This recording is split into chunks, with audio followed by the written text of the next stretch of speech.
안녕하십니까, 최성규입니다. 저번 시간에 이어서 강박장애에 대한 심리적 에너지의 관련성에 대해서 좀 더 얘기를 드리려고 하는데요. 강박장애, 강박사고나 강박행동 마찬가지 다 똑같은데요. 그 모든 것이 다 에너지가 바닥인 상태에서 스스로 어떻게든 에너지와 같은 느낌이 조금이라도 들게 해볼까 하는 의미로 하는 생각이라는 거죠. 그래서 어, 자기가 생각할 때 확실한 것을 가지고 이제 생각을 해야 되는 거예요. 강박장애에 대해서 다시 얘기하자면 예를 들어 그런 거죠. 문을 잠그고 왔는데 분명히 문을 잠갔다라는 기억이 있는데도 불구하고 마치 문을 잘 잠그지 않은 것 같아서 불안하다라는 생각을 하게 되는 것, 또는 가스불을 잠궜는데 분명히 잠그고 왔는데 한 번 확인하고 두 번 확인했는데도 또 세 번째 확인해야 직성이 풀리는 그런 분들. 또 어떤 게 있을까요? 뭐 청소를 하는데 뭐 하나 먼지 한 톨 남기지 않고 깨끗하게 해야 하고, 또 어떤 분들은 손을 씻더라도 한 번 씻어서는 직성이 안 풀려요. 10번, 15번 뭐 이렇게 씻는 사람도 있어요. 샤워도 마찬가지고. 그런 식으로 계속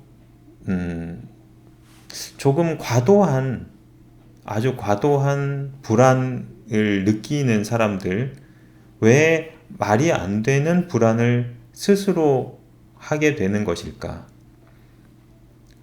과도한 불안을 계속 느끼려고 하는 것은 어떤 심리적인 메커니즘이 포함되어 있을까라고 생각을 했을 때, 그 심리적 기제를 가지고 어떤 방어 기제나 여러 가지 자아 사이콜로지나 뭐 이런 식으로 접근을 해서는 이것을 알 수가 없어요.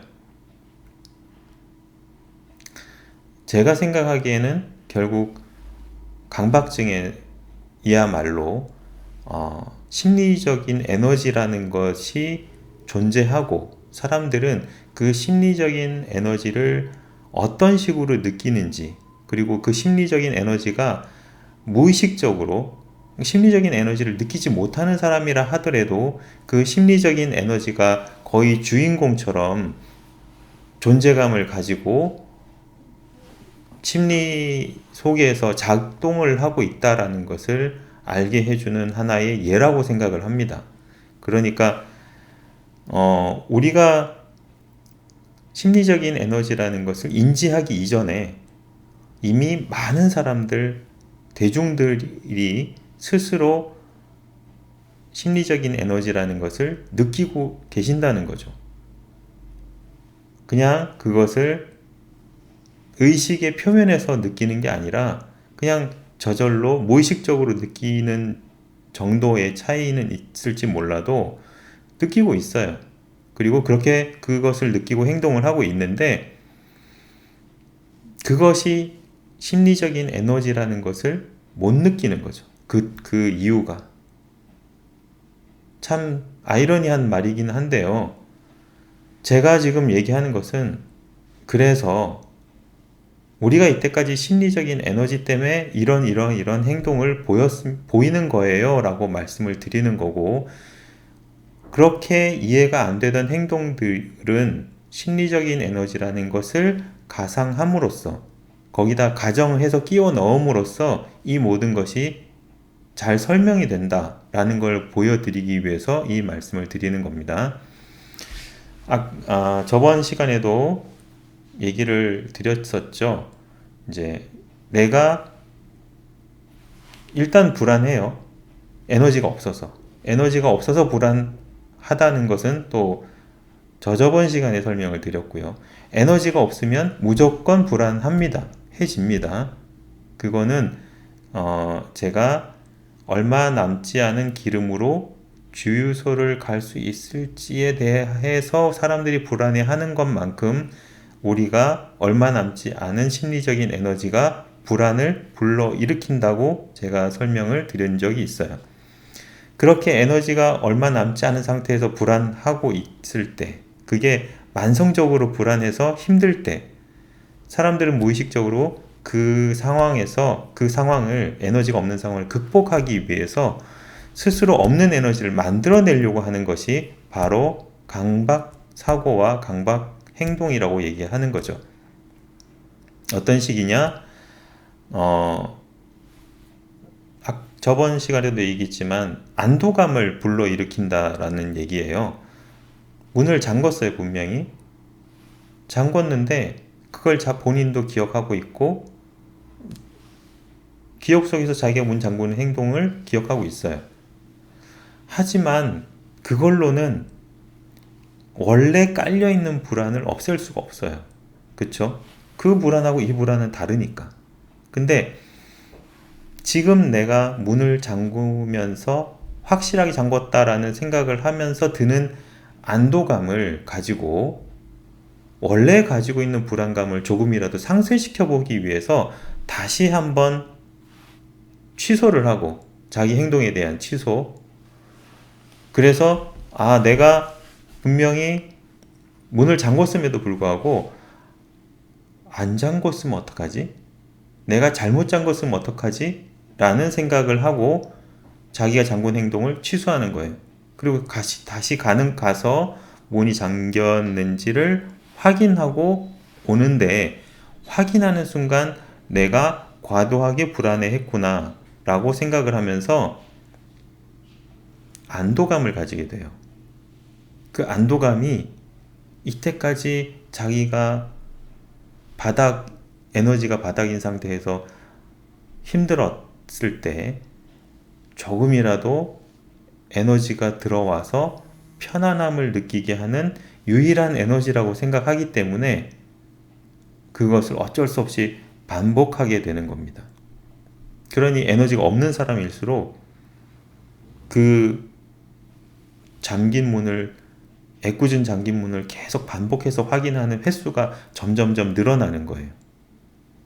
근데 더 아이러니하게 그렇게 반복하면서 6번, 7번 이렇게 하면서 왜 나는 계속 이걸 확인하고 있지? 하는 자괴감에 자책을 하고 자기 비난을 하다 보면 오히려 에너지가 더 빠져요. 그럼 에너지가 더 빠지면 자기가 에너지를 얻을 수 있는 유일한 방법인 또 반복해서 확인하는 방법으로 그 에너지를 채우려고 드는 거예요. 그럼 악순환이 되겠죠? 에너지가 빠지면 빠질수록 강박 행동은 증가하게 되는 거예요.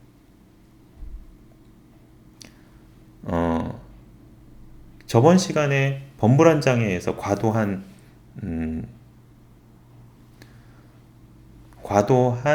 불안, 말도 안 되는 불안을 해서 그 말도 안 되는 불안이라는 확인을 받음으로써 불안이 살짝 감소하는 것을 느끼고 싶어서 계속 반복한다라고 했던 것과 거의 흡사한 메커니즘을 가지고 있어요.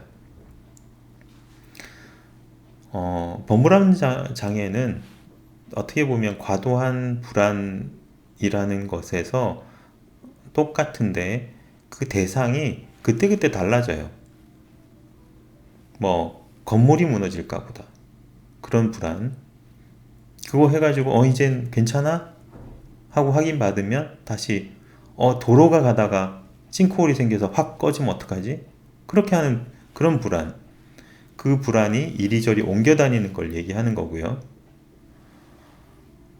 그리고 그 다음에 강박장애라는 것은 이때까지 자기가 써봤더니 가장 손쉽게 자주 써도 큰 무리가 없는 한 가지 방법.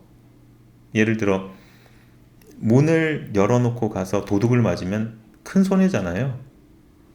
그래서 거기에는 정당한 또 어떤 이유가 있기 때문에 거기에다가 그 과도한 불안을 걸어놓고 반복적으로 확인함으로써 마치 에너지가 안심을 함으로써 에너지가 들어오는 것이라는 착각을 스스로 인위적으로 하게 된다라고 말씀을 드리는 겁니다.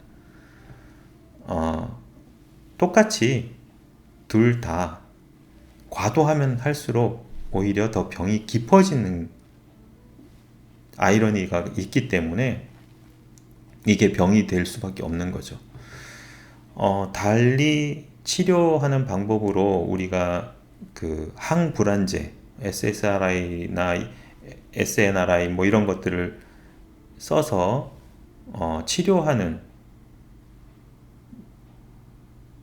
치료했을 때 효과가 좋다라는 논문들이 많이 있거든요.